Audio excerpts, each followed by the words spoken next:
Morning, welcome to today's video. So I am working on the other part of this little sketch illustration. So it's this one, if you didn't watch the last video.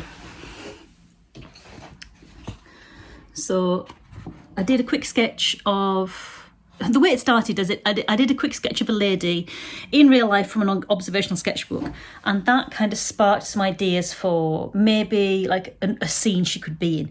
So I put her with a little girl and put them on an adventure. They were originally on one page, but I've spread them out between two because it just felt better not to overlap them. So I wanted to spend time on this because the grandma and the little girl would have had to be overlapped. I just wanted to give them a bit of space, just a bit of practice. I'm practicing using my Lightbox. If you don't know, my partner Andy got me my Lightbox, which is this thing. It's a light pad for my 40th birthday, and I'm practicing learning it. So I'm trying to build up layers. So you can see here, let me turn you around. So the under sketch here, you can see it's all in pencil, and it was just a rough sketch just to kind of get some colour down. But I've put that underneath this sheet of paper, and I've put my Lightbox on, and I'm just blocking out some colours in paints. And then when that dries, I'm going to go over it in pencil, just like I did with this sketch here. And the colours that I'm using are left over from a colour theory workshop that the Good Ship Illustration did, which is free. I will link that down below because the colour theory workshop is great. It's basically, I'm not going to tell you the whole thing, but you basically use two colours and create a whole palette of complementary colours that all sing and work together well, because they're all part of the same family. They're all made out of the two colours that you've used to create them. So yeah, the link to that will be down below in the video description. So go and get yourself on the colour theory workshop and blob some paints around. But these are just all left behind. So I thought I'd use these to try and get a cohesive kind of undertone before I work on top in pencil. And that's where I'm at. So I'm going to set you up on this tripod again. Let's see how far I get. I'd like to take Rolly for a walk in the woods today, so we might go and do that as well. I don't know if I'll get this finished today, but it's something I'm just plodding along with, getting a bit of practice. Because if you don't practice, you don't get better.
So that's coming along nicely.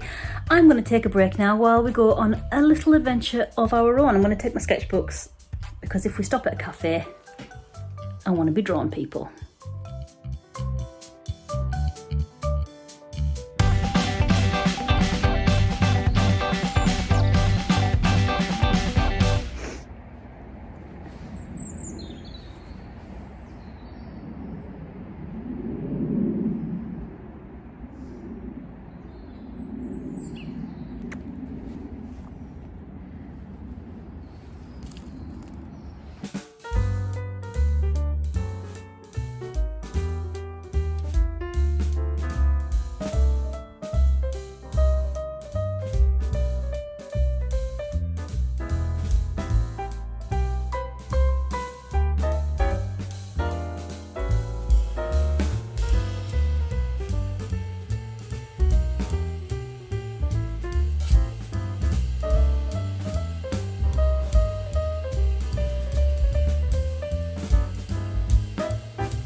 back from our walk, it rained when we were out, so we came back pretty sharpish. I've had a shower, just prepped some dinner. That's on to simmer. I didn't mean for that to rhyme, but it did. And I'm just going to do a little bit more of Grandma, and we'll see how she turns out.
But I am going to go and do dinner now. So I'm going to leave this video here and I'll see you in the next one. Bye!